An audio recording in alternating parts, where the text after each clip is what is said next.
सुनते हैं मालिक के मुख कमल से। सतगुरुदेव की जय। परमेश्वर कबीर जी की प्यारी संगत को, विश्व की सारी संगत को दास का आशीर्वाद है। परमात्मा, ये आप जी ने पहले भी सुना था। धनाना आश्रम में आते ही, सत्संग स्थल पर बैठते ही पूज्य गुरुदेव भगवान ने कहा कि परमपिता परमात्मा कबीर साहिब की प्यारी संगत को और विश्व की सारी संगत को दास का शुभ आशीर्वाद है। दो बातें कही गुरुदेव ने, परमपिता परमेश्वर कबीर साहिब की प्यारी संगत को। अब परमपिता परमेश्वर कबीर साहिब कौन है, किसने जाना है? ये केवल साध संगति से जुड़ी आत्माओं ने जाना है कि वो परमपिता परमात्मा कबीर साहिब हमारे गुरुदेव हैं।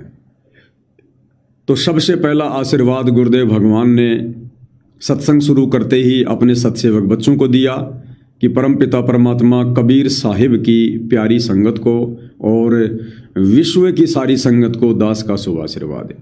उसके बाद विश्व की सारी संगत को, विश्व की सारी संगत वो है जो इन सतलोक आश्रमों से जुड़ी हुई है। तो पहला आशीर्वाद गुरुदेव भगवान ने अपने सत्सेवक बच्चों को दिया। सतगुरुदेव की जय। परमेश्वर कबीर जी की प्यारी संगत को,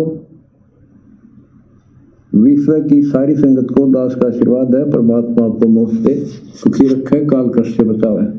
बच्चों, कबीर साहब कहते हैं, कहे कबीर सुनो भी साधो, मैं तो हूँ विश्वास में। अपने परम पिता के ऊपर विश्वास करना होता है। क्या कह रहे हैं पूज्य गुरुदेव भगवान? कहे कबीर सुनो भाई साधो, मैं तो हूं विश्वास में। गुरुदेव ने बताया कि अपने परमात्मा पर विश्वास करना होता है। आते ही गुरुदेव ने साध संगति के लिए संकेत किया कि बच्चों, जो विश्वास तुमने पिछले 11 वर्षों से अपने गुरुदेव की गैर हाजिरी में उनके ऊपर किया है, अपने गुरु को पल पल शब्द रूप में अपने साथ में मानकर जो तुमने मर्यादा में रहकर भक्ति की है, जो संघर्ष किया है, उसी प्रकार से अब आगे भी तुम आत्माओं ने इसी तरह से भक्ति करनी है। शब्द रूप में अपने गुरु को पल पल अपने साथ जानकर भक्ति करनी है। ये भक्ति विश्वास की है। कहे कबीर सुनो भाई साधो, मैं तो हूं विश्वास में। क्या कह रहे हैं परमात्मा? बच्चों, कबीर साहब कहते हैं, कहे कबीर सुनो भी साधो, मैं तो हूँ विश्वास में। अपने परम पिता के ऊपर विश्वास करना होता है। अपने परम पिता के ऊपर विश्वास करना होता है। विश्वास, विश्वास क्यों करना होता है भाई और बहनों?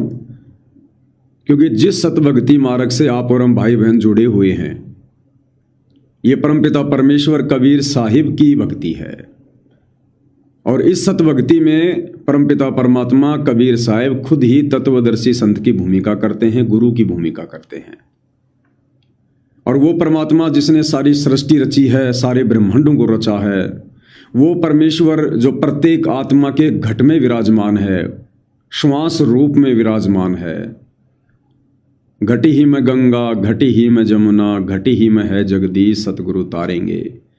मोकू कहाँ ढूंढे रे बंदे, मैं तो तेरे पास में।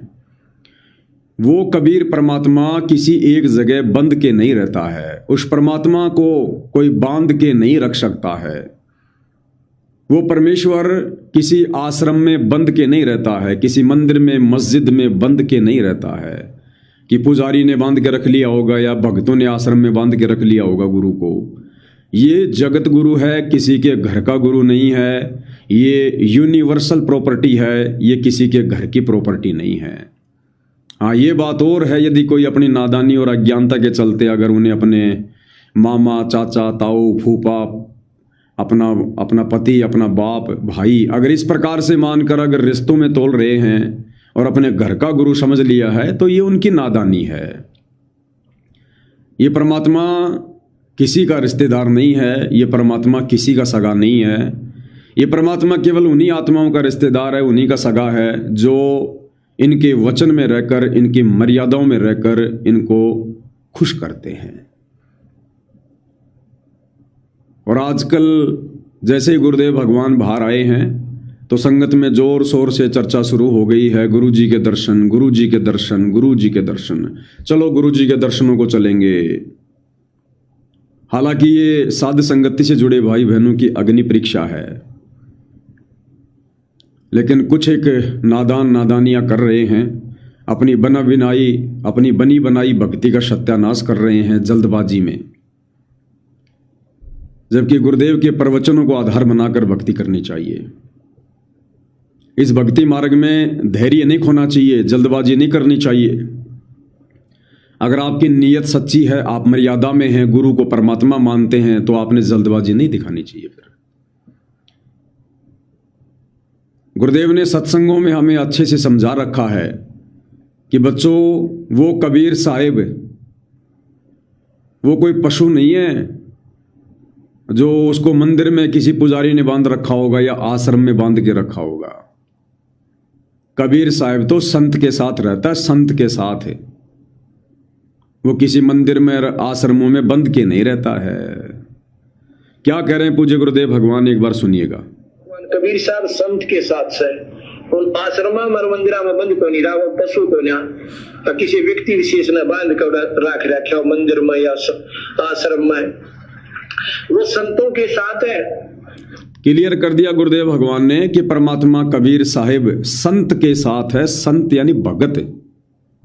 कौन सा भगत, कौन सा संत? जो मर्यादा में रहकर भक्ति करता है, जो गुरु जी के हर फॉर्मूले को अपनाकर भक्ति करता है, जो अपने गुरु के वचन में रह के भक्ति करता है, उस भगत, उस संत के साथ में परमात्मा रहता है।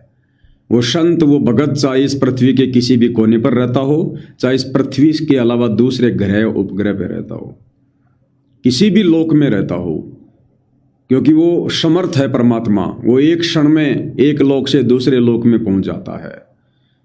पहुंचूंगा क्षण एक में जन अपने के काज, हिरणाकुश उधर विदारिया, नरसिंह जूं धर लूं साज। गोता मारूं स्वर्ग में जा बैठूं पाताल, गरीब दास ढूंढता फिरूं अपने हीरे मोती लाल। हम समर्थ की शरण में हैं। तो क्लियर कर दिया गुरुदेव ने कि कबीर साहिब पशु को न्या जो मंदिरा में और आश्रमा में बंद के रहता है, वो कबीर साहिब तो संत के साथ है, संत के साथ। वो पशु को न्या जो कोई आश्रम में बांध के रख लेगा, कोई मंदिर में बांध के रख लेगा। तो आज कबीर साहिब कौन है? सतगुरु रामपाल जी हैं। और सतगुरु रामपाल जी चाहे किसी मंदिर में रहें, चाहे किसी आश्रम में रहें, लेकिन वो पल पल अपनी उस प्रत्येक आत्मा के साथ रहते हैं जो मर्यादित होती है। कबीर साहब संत के साथ से उन आश्रमा और मंदिरा में बंद को नहीं रहा, वो पशु को ना किसी व्यक्ति विशेष ने बांध कर रख रखा मंदिर में या आश्रम में, वो संतों के साथ है। वो संतों के साथ है, भक्तों के साथ है, भक्तों के साथ है। तो भाई वर्तमान में जो विशेष परिस्थितियां पैदा हो रखी हैं शतलोक आश्रम मैनेजमेंट और साथ संगत वाले भाई बहनों के बीच में, उन विशेष परिस्थितियों को समझते हुए आप और हमने थोड़ा सा धैर्य दिखाना है, थोड़ी सी बुद्धि का इस्तेमाल करना है। हमने जल्दबाजी में काल को मौका नहीं देना है, वरना बना बनाया खेल बिगड़ जाएगा। दर्शनों से मोक्ष नहीं होगा, ना दर्शनों से मोक्ष होता है। अगर दर्शनों से ही मोक्ष होना होता तो सतगुरु रामपाल जी 11.5 साल से हिसार जेल में बैठे थे और उनके साथ में 1 या 2 भगतों की परमानेंट ड्यूटी लगी हुई थी, परमानेंट ड्यूटी। तो वो भगत तो 12 साल से 24 घंटे उनके दर्शन कर रहे थे। फिर वो भगत जमानत पर बाहर क्यों आ गए साथ में गुरुदेव के? वो तो दर्शन कर करके 24 घंटे वो तो अब तक सतलोक चले गए होते। उनका तो उद्धार हो गया होता, उनका तो मोक्ष हो गया होता अभी तक। वो तो जेल से ही सतलोक चले गए होते। अगर दर्शन करने से मोक्ष होता है तो दर्शन करना अच्छी बात है। दास ये नहीं कह रहा कि दर्शन नहीं करने चाहिए, गुरुजी धनाना में आ गए तो हमने दर्शन करने के लिए नहीं जाना है, ऐसा नहीं है। वर्तमान समय में जो हमारी परीक्षा चल रही है और पिछले 11 वर्षों से जो खेल इस काल ने साथ संगति के साथ में खेला है, जिस प्रकार से आप और हमें गुरुद्रोही घोषित करवा रखा है गुरुदेव से, गुरुदेव को आम मानुष समझकर उनके परिवार ने आप और हमारे प्रति उनके दिल में जो नफरत भर रखी है, अभी इन परिस्थितियों में वहां जाना उचित नहीं है। जब परमात्मा ठीक का समय समझेंगे, उचित का समय समझेंगे, परमात्मा खुद ही बुला लेंगे, खुद ही बुला लेंगे परमेश्वर। बाकी ऐसा नहीं है कि हमने जल्दबाजी में जाके गुरुदेव के दर्शन कर लिए तो हम पक्के भगत समझे जाएंगे, नहीं। दर्शन से मोक्ष नहीं होता है। 120 साल वो कबीर भगवान काशी में बनारस में रहा था, हम सब ने दर्शन किए थे वहाँ पर। 64 के 64 लाख फेल हो गए, 64 के 64 लाख, एक भी पार नहीं हुआ। तो दर्शनों से मोक्ष नहीं है, दर्शनों से मुक्ति नहीं है। जो भक्ति गुरुदेव भगवान ने दे दी, जो मंत्र दे दिए, जो सत्संग दे दिया, जो मर्यादा दे दी, उनका निर्वाह करो अच्छे से, ढंग से, प्यार से, प्रेम से, मर्यादा में रहकर, उससे मुक्ति होगी। गुरु चाहे लाख कोस दूर बैठा हो, उसका शब्द रूप है, शब्द रूप, वो जब चाहे जहां क्षण भर में प्रकट हो सकता है, क्षण भर में। और जैसे गुरुदेव हमें सत्संगों में बताया करते थे कि नाम दीक्षा लेने के बाद जो दूसरे पंथ वाले हैं वो भक्तों को भ्रमित किया करते थे काल प्रेरणा से कि तुम्हारे गुरुजी ने परमात्मा के दर्शन करवा दिए। अब भगत क्या जवाब दे इसका भाई? अब भक्तों को ज्ञान नहीं बेचारों को शुरुआत में। अब भक्तों ने भगवान मान रखा कबीर साहब को, अपने गुरुजी को मान नहीं रखा। तो राधा स्वामी पंथ वाले वो कहते कि तुम्हारे गुरुजी ने भगवान के दर्शन करवा दिए, तो बेचारे जवाब नहीं दे पाते थे। जबकि भक्तों को जवाब देना चाहिए कि हमारे गुरुजी तो हमारे भगवान हैं, हमारे कबीर साहिब हैं, हमें तो रोज ही दर्शन होते हैं उनके। घर पे रहते हो तो उनकी प्रतिमा में दर्शन होते हैं, आश्रम में जाते हैं तो साक्षात दर्शन होते हैं, हमें तो रोज ही दर्शन होते हैं भगवान के। दर्शन क्या दिखाएंगे? गुरुजी क्या दिखाएंगे? भगवान हमारे सामने ना बैठे हैं, हमारे गुरु के रूप में ना बैठे हैं, और किसका दर्शन होता है? और क्या होता फिर भगवान? और भगवान है तो फिर सामने क्यों नहीं आता? फिर वो डरा हुआ क्यों बैठा है? डर लगता भगवान को फिर सामने आने में। चलो काल को तो श्राप लगा हुआ है, वो तो नहीं आता, उसकी तो भुंडी शक्ल है। अरे कबीर साहब की कौन सी भुंडी शक्ल है? कबीर साहब को किसका श्राप लगा हुआ है जो वो भी अपने बच्चों के सामने नहीं आता, अगर गुरु के अलावा कोई और भगवान है तो। लेकिन उस समय भाई और बहनों ज्ञान आधार नहीं था, इसलिए भाई बहन जवाब नहीं दे पाते थे। अब वो स्थिति आज हो गई है, वही स्थिति आज हो गई है। पहले आप गुरुदेव का प्रवचन सुनिएगा कि किस प्रकार से पहले भक्तों को दूसरे पंथ वाले डगमग कर दिया करते थे कि तुम्हारे गुरुजी ने भगवान के दर्शन करवा दिए। हम क्या सोचते हैं कि गुरुजी ने मंत्र दे दिया, नाम दीक्षा दे दी,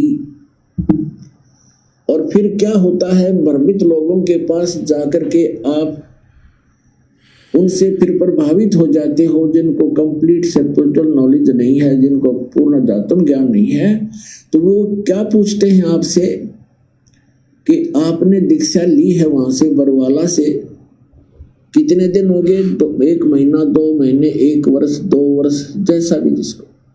फिर वो पूछते हैं क्या आपको भगवान दिखाई देते हैं, भगवान के दर्शन होते हैं? अब आपके पास इसका कोई उत्तर नहीं। तो पुण्यात्माओं, कहने का भाव ये है कि दास जो आज प्रसंग आपके समक्ष स्पष्ट करना चाहता है, एक विषय स्पष्ट करना चाहता है कि परमात्मा की प्राप्ति, परमात्मा के दर्शन से, मोक्ष की प्राप्ति परमात्मा के दर्शन से नहीं, उस परमात्मा के मंत्र से होती है। क्या करें गुरुदेव भगवान कि परमात्मा की प्राप्ति उस परमात्मा के दर्शन से नहीं, मंत्र से होती है। मंत्र से, यानी जो दीक्षा दे दी, जो मर्यादा बता दी, जो सत भक्ति बता दी, उस भक्ति को मर्यादा में रहकर अंतिम श्वास तक करने से परमात्मा की प्राप्ति होगी। अरे हम हैं शब्द शब्द हम माही, हमसे भिन्न और कछु नहीं। जो मंत्र हमें गुरुदेव ने दे दिया वो हमारा गुरु ही तो है। कहे कबीर सुनो बे साधो, मैं तो हूं विश्वास में। और एक वाणी के लास्ट में हम पढ़ते हैं, रामानंद से कहे कबीरा, शब्द गुरु चित चेलारे। शब्द गुरु यानी जो शब्द, जो मंत्र हमें गुरुदेव ने दे दिया वो हमारा गुरु है। अब बताओ और कैसे दर्शन करेंगे भाई? रही बात गुरुदेव के दर्शन की, तो हमारे घर में उसी गुरुदेव की तस्वीर है जो गुरुदेव वर्तमान में 11 साल के बाद में धनाना आश्रम में आकर बैठे हैं। वही पूज्य गुरुदेव भगवान, उन्हीं की तस्वीर हमारे घरों में है, ओरिजिनल है। तो दर्शन हमें हो तो रहे हैं, दर्शन हम कर तो रहे हैं, रोज कर रहे हैं। अगर कोई ये सोचे कि धनाना में जाकर ही दर्शन होंगे तो बाकी दिन फिर हम किसके दर्शन कर रहे हैं? क्या हमें विश्वास नहीं है? फिर बाकी दिन हम दर्शनों का लाभ प्राप्त नहीं कर रहे।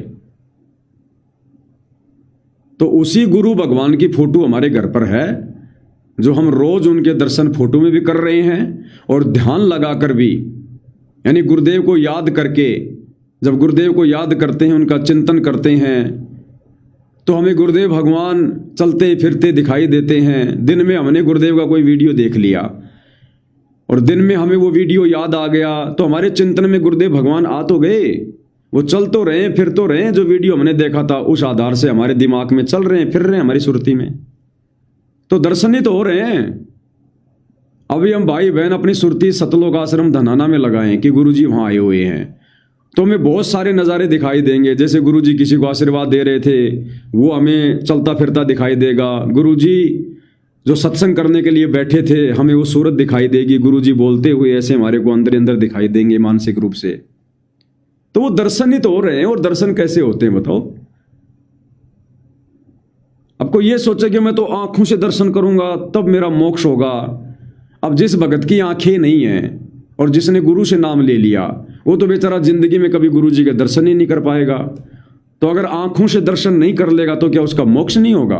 क्या उसको भक्ति का लाभ नहीं मिलेगा? तो भाई और बहनों, ये ज्ञान आधार की भक्ति है। हमने जल्दबाजी में कोई फैसला नहीं लेना है। तो जैसे वो दूसरे पंथ वाले भ्रमित किया करते थे कि जहां से तुमने उपदेश ले रखा है, तुम्हारे गुरुजी ने भगवान के दर्शन करवा दिए क्या? तो बेचारे भगत क्या जवाब देते? ऐसे ही वर्तमान में अभी हिसार जेल से गुरुदेव आ गए, तो भगत कह रहे हैं कि तुमने गुरुजी के दर्शन कर लिए क्या? चल रहे हो क्या गुरुजी के दर्शन करने के लिए? अरे भैया, गुरुजी के दर्शन के लिए भी जाएंगे, परमात्मा वो भी रजा बख्शेंगे भैया, लेकिन थोड़ा ठीक का समय आने दो। आश्रम वाले तो जा सकते हैं दौड़ दौड़ के, क्योंकि ना उनकी कोई मर्यादा बची है। परमात्मा ने जेल में रहते सहते उन सबको रिजेक्ट कर दिया है। वो तो भीड़ है, भीड़। वो भीड़ चाहे 24 घंटे दर्शन कर ले, उस भीड़ को कोई लाभ नहीं मिलना किसी भी प्रकार का। मोक्ष तो होना नहीं है, बाकी दर्शन का थोड़ा बहुत लाभ तो भाई जो परम संत होता है उसका मिलता ही है। कबीरा दर्शन साधु का, मुख पर बसे सुहाग, दर्शन उन्हीं को होते हैं जिनके पूर्ण भाग। तो ठीक है भाई, दर्शन कर लो, अच्छी बात है। गुरु जी के दर्शन करना बहुत अच्छी बात है, कर लो, लेकिन मोक्ष नहीं है। अब चाहे रात दिन लाइन बना के दर्शन करते रहो, गुरु जी के पास में बस जाओ, चाहे अब दर्शन, अब मोक्ष नहीं है, क्योंकि परमात्मा छटनी करके उसके बाद जेल से बाहर आए हैं। तो इन्हीं दर्शनों के विषय में और क्या कुछ बताया पूज्य गुरुदेव भगवान ने, सुनिएगा। इस दर्शन के चक्कर में भी नहीं पड़ना चाहिए। दर्शन तक कबीर साहब हमारे साथ ठहरा करते 600 साल पहले, 120 साल रहे, और खुद कहा करते मैं मालिक हूं भाई सारी सृष्टि का, लेकिन नहीं समझ में आई। तो बच्चों, यह भक्ति तो दास ने बताई, इस पर डट जाओ, कति कट मरो। क्या कह रहे हैं पूज्य गुरुदेव भगवान कि दर्शनों से मोक्ष नहीं है। एक नहीं, 2 बार नहीं, सैकड़ों बार गुरुदेव ने सत्संगों में हमें समझाया। फिर इन सत्संगों को हम कौन से दिन आधार बनाएंगे? कौन से दिन इन सत्संगों को हम आधार बनाएंगे कि बच्चों दर्शनों से मोक्ष नहीं है। जो भक्ति गुरुदेव ने दे दी उस भक्ति पर कुर्बान हो जाओ। तो हम सत्सेवक भाई बहन अपने गुरुदेव भगवान से दूर थोड़ी हैं। जो भक्ति गुरुदेव ने हमें दे रखी है, उस भक्ति पर यदि उनकी लाखों करोड़ों की संगत में कोई कुर्बान हो पाया है, तो केवल साध संगति वाले भाई बहन हो पाए हैं। और हमसे परमात्मा बिना दर्शन ही अति प्रसन्न है, अति प्रसन्न। क्या कह रहे हैं मालिक? इस दर्शन के चक्कर में भी नहीं पड़ना चाहिए। दर्शन तक कबीर साहब हमारे साथ ठहरा करते 600 साल पहले, 120 साल रहे, और खुद कहा करते मैं मालिक हूं भाई सारी सृष्टि का, लेकिन नहीं समझ में आई। तो बच्चों, यह भक्ति तो दास ने बताई, इस पर डट जाओ, कति कट मरो। फिर भी अगर आश्रम से जुड़े भाई बहन काल प्रेरणा से ज्यादा ही पीछा करें, तो आप उनसे सवाल करो, आप उनसे सवाल करो कि भाई एक बात बताओ, आज आप हमें कह रहे हो कि भाई गुरुजी के दर्शनों के लिए चलो, साथ संगत वालों, गुरुजी के दर्शनों के लिए चलो, अब तो गुरुजी आ गए, अब तो पवन दास का पीछा छोड़ दो, अब तो साथ संगति का पीछा छोड़ दो। तो आप उन भाई बहनों से ये प्रार्थना करो कि भाई गुरुजी जेल में कब गए थे। वो कहेंगे जी बरवाला कांड में गए थे गुरुजी 2014 में, और वापस कब आए, तो वो कहेंगे 11.5 साल बाद आए। 11.5 साल बाद, ठीक है। तो 11.5 साल से भाई तुम कैसे भक्ति कर रहे थे, गुरुजी तुम्हें कैसे दर्शन दे रहे थे। तो वो कहेंगे भाई 11.5 साल से गुरुजी हमें जेल से सीधे लाइव दर्शन दे रहे थे धनाना आश्रम में। हम जब कभी धनाना आश्रम में जाते थे, हमारा जेल में तो मिलना नहीं होता था गुरुजी से, लेकिन जब हम धनाना आश्रम में जाते थे तो वहां पर गुरुजी का लाइव वीडियो आता था जेल से, उसमें हम गुरुजी के दर्शन कर लिया करते थे। इस प्रकार दर्शन करने से हम 11 साल तक जीवित रहे, हम 11 साल तक भक्ति पर लगे रहे, ठीक है। तो आप उनको ये कहो कि जब तुम्हें गुरुजी जेल से लाइव दर्शन देकर 11 साल तक जिंदा रख सकते हैं भक्ति पर, तो वर्तमान में गुरुजी धनाना आश्रम में आ गए, और धनाना आश्रम में आकर गुरुजी लाइव वीडियो बना रहे हैं, गुरुजी लाइव सत्संग आ रहे हैं। तो जिस प्रकार 11 साल से तुम जेल वाले लाइव देखकर भक्ति पर जीवित रहे, वैसे भाई थोड़े दिन हम भी गुरुजी के धनाना आश्रम वाले लाइव वीडियो देखकर जिंदा रह जाएंगे। जब तुम 11 साल से जेल से लाइव गुरुजी को देखकर भक्ति मार्ग पर टिके रह सकते हो, तो अब धनाना आश्रम से जब गुरुजी लाइव आ रहे हैं तो हम देख रहे हैं। अब हम धनाना आश्रम से लाइव देखकर भक्ति करते रहेंगे, जैसे तुम 11 साल से जेल से लाइव देख के भक्ति कर रहे थे। तुम कौन सा वहां जेल में जाते थे मिलने के लिए? ये संगत कौन सा जेल में जाती थी? 11 साल तक कौन सा जेल में गई थी? फिर तुमने भक्ति क्यों नहीं छोड़ी? फिर तुमसे आज गुरुजी नाराज क्यों नहीं हुए? तुमने तो 11 साल तक गुरुजी के दर्शन नहीं किए साक्षात, केवल जेल से वीडियो में दर्शन करते रहे। जब गुरुजी तुम्हारे से नाराज नहीं है, तो अभी गुरुजी धनाना आश्रम में आ गए। धनाना आश्रम में आकर गुरुजी लाइव आ रहे हैं, सत्संग चल रहा है लाइव, हम लाइव में घर बैठे गुरुजी के दर्शन कर रहे हैं। तो हम भी तो 11 साल तक ऐसे ही रह सकते हैं। 11 साल तक तो हमारे से भी गुरुजी नाराज नहीं होंगे फिर। तो इस प्रकार के जवाब दो उनको, फिर वो समझ जाएंगे हाँ भाई यहां अपनी दाल नहीं गलेगी। आगे परमेश्वर ने और क्या बताया भाई और बहनों, दर्शनों के विषय में कितना बढ़िया से पूज्य गुरुदेव भगवान ने हमें पहले ही समझा दिया। क्योंकि भाई और बहनों, ये अंतर्यामी परमात्मा है, इस मालिक को सब कुछ पता होता है कि आगे चलकर काल क्या क्या खेल खेलेगा, अपने एजेंटों के माध्यम से, अपने दूतों के माध्यम से, और मैंने किस प्रकार से अपनी संगत को सत्संग प्रवचन फरमा फरमा के उन विशेष परिस्थितियों में हिम्मत देनी है। तो गुरुदेव को पता था कि ये समय भी आएगा दर्शनों वाला भी, कभी ये जेल के आगे भागेंगे, कभी जेल के आगे भटकेंगे, ये कभी मैनेजमेंट के कहने से, भक्तों के कहने से किसी आश्रम में दौड़ेंगे, ये कर लो दर्शन, कर लो दर्शन।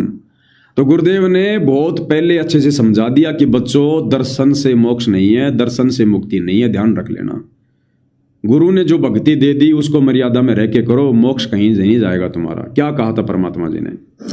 मेरी ही महिमा ये चारों वेद गा रहे हैं, सुना रहे हैं। परमात्मा ये करता है, परमात्मा ये करता है, परमात्मा ऐसी लीला करता है, लेकिन मेरे पाने की विधि वेदों में वर्णित नहीं है। अब यहाँ दो प्रश्न उठते हैं कि एक तो परमात्मा सामने बोल रहे हैं, कह रहे हैं, प्रत्यक्ष खड़े हैं, फिर कहते हैं मुझे पाने का तरीका वेदों में नहीं है। अब इससे क्या सिद्ध होता है कि परमात्मा के दर्शन कर लेने से मोक्ष नहीं, परमात्मा के द्वारा दिए गए उस भक्ति की कमाई करने से मोक्ष होगा। नहीं तो परमेश्वर 120 वर्ष रहे, जिनको अच्छी आत्माओं ने भी दे दर्शन किए, बुरा ने भी किए, जो उनके विरोधी थे, उन मार मार कर रहे थे उनके पीछे, उन्होंने भी दर्शन किए। दर्शन से मोक्ष नहीं है, परमात्मा के उस मंत्र से मोक्ष है। मोक्ष का मीन है कि जैसे हम परमात्मा ने हमें विधि बताई है वह कमाई कराएंगे, उस राम नाम के धन को जोड़ेंगे, उस भक्ति की शक्ति योग के बल से, भक्ति के बल से उस राम नाम की कमाई की शक्ति से हम सतलोक जावांगे, वहां जाकर के हम परमानेंट सुखी हो जावांगे। उसको प्रभु प्राप्ति कहा जाता है। परमात्मा यहाँ आए, सभी को प्राप्त थे, दर्शन भी होते थे, लेकिन मोक्ष कोई नहीं, मुक्त कोई नहीं हुआ, क्योंकि हमने परमेश्वर के उस ज्ञान पर भी विश्वास नहीं किया, न उनके द्वारा दी गई भक्ति की साधना की।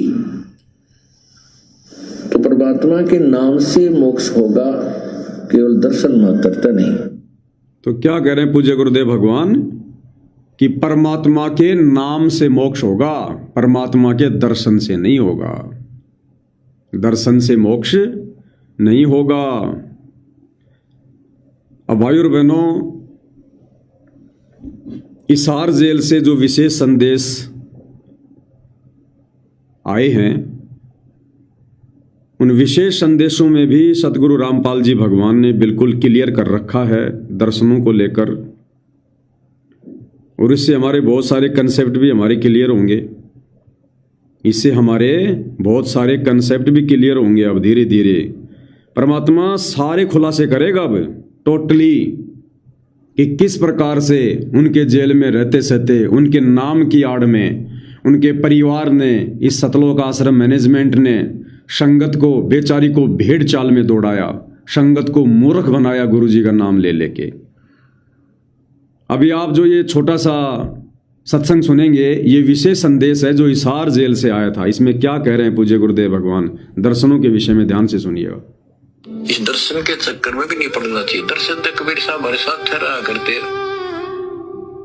600 साल पहले 120 साल रहे, और खुद कहा करते मैं मालिक हूं भाई सारी सृष्टि का, लेकिन नहीं समझ में आई। तो बच्चों, यह भक्ति जो दास ने बताई, इस पर डट जाओ, कति कट भरो। क्लियर भाई और बहनों, मुक्त कोई नहीं हुआ। ये विशेष संदेश है, ये जो हिसार जेल से आया था। सतलोक आश्रम वालों ने खुद ये विशेष संदेश भाई बहनों को सुनाया था, जो अभी दास ने आपको सुनाया है। एक बार फिर से सुना देता हूं आप लोगों को, ध्यान से सुन लीजिएगा। इस दर्शन के चक्कर में भी नहीं पड़ना चाहिए। दर्शन तो कबीर साहब हमारे साथ ठहरा करते 600 साल पहले 120 साल रहे, और खुद कहा करते मैं मालिक हूं भाई सारी सृष्टि का, लेकिन नहीं समझ में आई। तो बच्चों, यह भक्ति जो दास ने बताई, इस पर डट जाओ, कति कट भरो। अब बताओ भाई और बहनों, हिसार जेल से विशेष संदेश में गुरुदेव ने खुद कहा कि दर्शनों के चक्कर में भी नहीं पड़ना चाहिए, दर्शनों से मुक्ति नहीं होगी, मोक्ष नहीं होगा। जो भक्ति परमात्मा ने तुम्हें बता दी है, उस भक्ति पर कुर्बान हो जाओ, कति कट मरो, यानी मर्यादा मत तोड़ो, गुरु तुम्हारे साथ में ही है। अब बताओ फिर हिसार जेल के आगे, या जब गुरुदेव भगवान की हिसार में तारीख होती थी, तो गुरुदेव के दर्शनों का नाम लेकर संगत को ज्यादा से ज्यादा संख्या में कौन भेजा करता था? सतलोक आश्रम वाले कोऑर्डिनेटर, गुरुजी का परिवार, कि गुरुजी का आदेश है, गुरुजी का आदेश है। और गुरुजी विशेष संदेश में मना कर रहे हैं कि दर्शनों के चक्कर में नहीं पड़ना चाहिए बच्चों, दर्शनों से मोक्ष नहीं होगा। बताइए, गुरु मना कर रहा है कि मेरे दर्शनों के लिए मत आओ, ना तुम्हें मेरे दर्शन हो रहे हैं, मैं जेल के अंदर बैठा हूं, तुम बाहर नाक रगड़ के चले जाते हो, तुम्हें कहां दर्शन हो रहे हैं? तुम्हें जो भक्ति तुम्हें दे दी, उस भक्ति पे लगो ना तुम, मर्यादा में रह के। तो गुरु तो विशेष संदेशों में ये कह रहा है, और बाहर गुरु का परिवार नादान संगत को उसी गुरु का नाम ले लेके ज्यादा से ज्यादा हिसार की तारीखों पर भेजा करता था, जेल के आगे भेज दिया करता था, जिससे गुरुदेव भगवान की कानूनी प्रक्रिया बाधित होती थी। तो आप और हमें पूरी तरह से भाई और बहनों, पिछले 11 वर्षों से गुरु के परिवार के द्वारा गुरु के नाम की आड़ में मूर्ख बनाया गया है। मूर्ख, हमारा अनमोल समय बर्बाद करवाया गया। 13 भगत मरे एक एक साथ, जो हिसार आया करते थे गुरु जी के दर्शन के लिए। 13 भगत है। और महाराष्ट्र की घटना आपको याद होगी ना, महाराष्ट्र के लातूर जिले से भगत आ रहे थे 2 मिनी बसों में हिसार जेल के आगे गुरु जी के दर्शन करने के लिए। सुबह 3 बजे राजस्थान के नागौर में रोड पर सांड आ जाने से, और वो बस बेकाबू हो जाती है और पेड़ से जा टकराती है। 13 भगत ऑन द स्पॉट मरते हैं, ऑन द स्पॉट। महाराष्ट्र के 13 भगत है जो संत रामपाल जी के परिवार के कहने पर और हिसार जेल के आगे उनके दर्शन करने के लिए आ रहे थे उनकी तारीख पर। अब बताओ, अगर गुरु का आदेश होता तो क्या गुरु बालक है? क्या गुरु समर्थ नहीं है? क्या गुरु अपनी आत्माओं को ऐसे दुर्गति से मरने देगा जो गुरु के दर्शनों के लिए आ रही थी? लेकिन वो गुरु जी के विधान के खिलाफ था, वो परमात्मा जी की आज्ञा के खिलाफ था। अभी आपने विशेष संदेश ही सुनाई जिसमें गुरु तो साफ साफ मना कर रहा है और गुरु का परिवार फिर भी गुरु का नाम ले लेकर तारीखों पर संगत को बुला रहा था।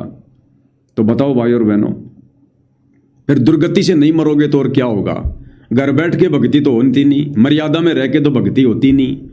बस भाग लो दौड़ लो, भाग लो दौड़ लो, हिरण की तरह फुदकते रहो, इससे मोक्ष हो जाएगा। हो गया उन 13 का मोक्ष। वो 13 तो छोड़ो, सैकड़ों की संख्या में भगत भाई बहन मरे हिसार की तारीखों पर आते जाते समय, सैकड़ों की संख्या में। नेपाल की वो बिंदिया बहन, उसने तो फांसी तक लगाई। इसी मैनेजमेंट ने, इसी सतलोक आश्रम मैनेजमेंट ने फांसी लगा दी उसको, ताकि गुरुजी पे और नया मुकदमा बने। हिसार के मटका चौक पर इसी मैनेजमेंट ने फांसी लगाई, वरना वो नेपाल से हिसार में फांसी लगाने आएगी क्या वो? और हिसार के लोगों को क्या मतलब है उस नेपाल की बहन को फांसी लगाने का? उसने कोई कर्जा ले रखा था कोई हिसार में? तो इसी मैनेजमेंट की चाल थी, काल प्रेरणा से मटका चौक पर उस बहन को फांसी लगाई गई है सुबह, ताकि गुरुजी के मुकदमे में और ज्यादा देरी हो जाए। ये सारा का सारा काल का षड्यंत्र था ये, जिसे संगत समझ नहीं पाई। तो गुरुदेव तो खुद मना कर रहे हैं और हमें भगा दिया गया हिसार की तारीखों पर। इस दर्शन के चक्कर में भी नहीं पड़ना चाहिए। दर्शन तो कबीर साहब हमारे साथ ठहरा करते 600 साल पहले, 120 साल रहे, और खुद कहा करते मैं मालिक हूं भाई सारी सृष्टि का, लेकिन नहीं समझ में आई। तो बच्चों, यह भक्ति तो दास ने बताई, इस पर डट जाओ, कति कट भरो। ये कमेंट्स में कोई युवराज यादव भगत है, मध्य प्रदेश से हैं, ये लिख रहे हैं कि आज मनोहर थाना नामदान सेंटर पर एक भगत की करंट लगने से मौत हो गई। ना जाने कितने मर रहे हैं भगत जी। ये तो चलो आपको पता चल गया होगा कि भाई नामदान केंद्र पर मनोहर थाना में एक भगत की आज बिजली के करंट से मौत हो गई। या तो रोज सैकड़ों मर रहे हैं, रोज सैकड़ों दुर्गति से मर रहे हैं, अकाल मौत मर रहे हैं भगत जो सतलोक आश्रमों से जुड़े हैं। और कितने मर चुके हैं दुर्गति से, जब इनके कोऑर्डिनेटरों की कुत्तों वाली मौत हो रही है। आम भक्तों का क्या होगा? आम भक्तों की तो मर्यादा कहीं की नहीं है, जब कोऑर्डिनेटर भी ऐसी दुर्गति से मर रहे हैं। सतलोक आश्रम वाले जिन्होंने गुरु की गैर हाजिरी में पिछले 11 वर्षों से केवल ड्रामेबाजी की है, पाखंड फैलाया है, तो कुत्ते वाली मौत नहीं होगी तो क्या होगा? कोई सेवादार नहीं है, सारे के सारे मेवादार थे, मेवादार। भक्ति की नहीं, मर्यादा में रहे नहीं, ऊपर से संगत की मर्यादा और तुड़वा दी, आदेश दे दे के और ज्यादा भगवान के दोषी बन गए। तो करंट से मरेंगे और क्या होगा? दुर्गति से मरेंगे और क्या होगा? भाई बुरा हाल है। अब आगे भाई और बहनों, पूज्य गुरुदेव भगवान अपने प्रवचन में क्या कुछ फरमा रहे हैं। और ये सत्संग जो धनाना आश्रम में बैठकर गुरुदेव कर रहे हैं जेल से आने के बाद, ये 90% परमात्मा अपने सत्सेवक बच्चों के लिए कर रहे हैं, हमें हिम्मत देने के लिए कर रहे हैं कि बच्चों सजग रहना और दृढ़ रहना, ये अग्नि परीक्षा है। और क्या कह रहे हैं परमात्मा जी? दूसरा पॉइंट कहा भगवान ने, जो रखो तो ही रहो, मेरा के तारा, खाने जात खरीद हूं गुलाम तुम्हारा, राज्य क्रमता राम की, रजा धरे जो शीस, दास गरीब दरस पर दिस बैठे जगदीश। अपने परम पिता को जैसे वो रखे ऐसे ही रहना होगा अपने को। क्या करें गुरुदेव भगवान? अपना परम पिता परमात्मा जैसे राखे वैसे ही रहना होगा अपने को। किसको कह रहे हैं? साध संगति से जुड़ी आत्माओं को, कि अपना परम पिता परमात्मा जैसे राखे वैसे ही रहना होगा अपने को। और क्या कह रहे हैं मालिक? एक एक वाणी को 2 वाणियां बोली है गुरुदेव ने। क्या कुछ कहा परमात्मा ने? ध्यान से सुनिएगा। दूसरा पॉइंट कहा भगवान ने, जो रखो तो ही रहो, मेरा के चारा, खाने जात खरीद हूँ गुलाम तुम्हारा। क्या करे मालिक, जो राखूं त्यों ही रहूं हमरा के चारा, खाने जाद खरीद हूं गुलाम तुम्हारा। सतगुरु रामपाल जी अपने सत्सेवक बच्चों को संकेतों में कह रहे हैं वाणी के माध्यम से कि बच्चों, विश्वास रखना अपने परमपिता परमात्मा पे, अपने गुरुदेव भगवान पर। जल्दबाजी में फैसला मत ले लेना। अगर इस समय तुम आश्रम में आ गए मेरे दर्शनों के चक्कर में, आते ही तुम भक्ति मार्ग से नीचे गिरोगे। आते ही जो राखूं त्यों ही रहूं हमरा के चारा। फिलहाल गुरुदेव भगवान हमें अपने घरों पर रखना चाहते हैं। जिस प्रकार से हम गुरु को शब्द रूप में मानकर पूजा कर रहे हैं, परमात्मा चाहते हैं तुम वैसे ही भक्ति करते रहो। मैं प्रसन्न हूं, मैं खुश हूं। जो राखूं त्यों ही रहूं हमरा के चारा, और खाने जाद खरीद हूं गुलाम तुम्हारा। हे परमात्मा, मैं तो आपका खरीदा हुआ गुलाम हूं, नौकर हूं, दास हूं। आप जितना संकेत करोगे, जितनी आप मुझे प्रेरणा करोगे, जैसा आप मुझे रखोगे अपने पास या अपने से दूर, हे परमात्मा मैं वैसे ही रहूंगा। No objection, no objection. जैसे आप मुझे रखोगे, जहां रखोगे, जिस स्थिति में रखोगे, जब तक रखोगे परमेश्वर, मैं वैसे ही रहूंगा। मेरे मन में कोई उथल पुथल नहीं होगी, कोई जल्दबाजी नहीं होगी। तो इस वाणी के माध्यम से गुरुदेव ने सत्सेवकों को संकेत किया है कि जहां हो वहां पर रहो, अपनी भक्ति करते रहो जैसे 11 साल से कर रहे थे। जो राखूं त्यों ही रहूं मेरा के चारा, और खाने जाद खरीद हूं गुलाम तुम्हारा। आगे क्या कहा परमात्मा ने दूसरी वाणी में, राज्य क्रमता राम की, रजा धरे जो शीस, दास गरीब दरस परस, दिस बैठे जगदीश। दूसरी वाणी क्या कह रहे हैं गुरुदेव, राज्य कर्मता राम की। राम कौन है? सतगुरु रामपाल जी। और राज्य कर्मता यानी जैसा परमात्मा हमसे चाह रहा है, जिस रजा में हमें वो रख कर भक्ति करवा रहा है। राज्य कर्मता राम की यानी जो हमारे गुरुदेव भगवान की जो इच्छा है। रजा धरे जो शीस, जो गुरुदेव ने हमें अपना आशीर्वाद देकर जैसे वर्तमान में हमसे घर पर ही शब्द रूप में अपनी पूजा, अपनी भक्ति करवा रहे हैं। राज्य कर्मता राम की, रजा धरे जो शीस, और दास गरीब दरस परस जो बैठे जगदीश। दास गरीब दरस परस जो बैठे जगदीश। ये परमात्मा फिर अपने आप ही हमसे बैठ लेगा, अपने आप ही परमात्मा मिल जाएगा, ये अपने आप ही मिल लेगा परमात्मा। वो फिलहाल हमें जैसा रखना चाहता है, जिस स्थिति में रखना चाहता है, वैसे हमने रहना है। और एक वाणी में क्या कहा परमपिता परमेश्वर जी ने, सतगुरु पूर्ण ब्रह्म है, सतगुरु आप अलेख, और सतगुरु रमता राम है, यामे मीन न मेख।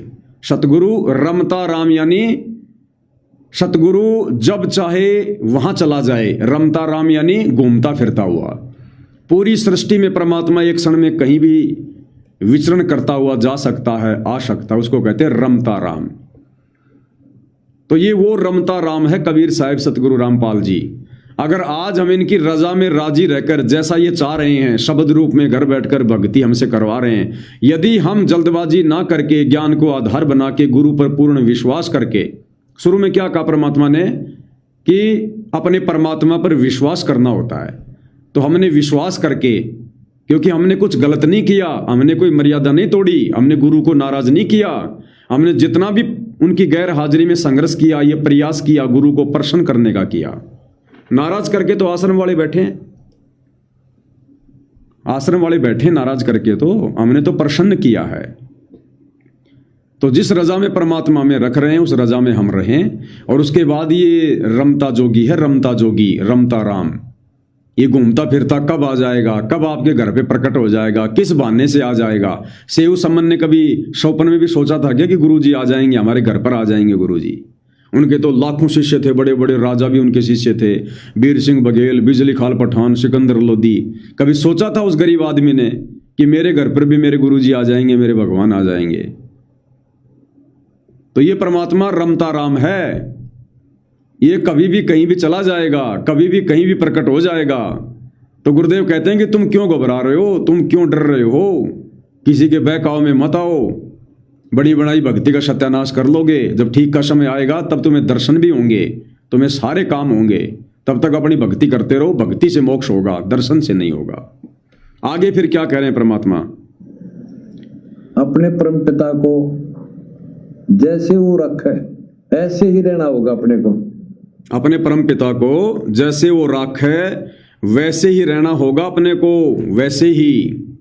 तो फिलहाल हम जहां हैं, जिस स्थिति में हैं, भाई और बहनों, विश्वास करके अपनी भक्ति पर लगे रहो बस।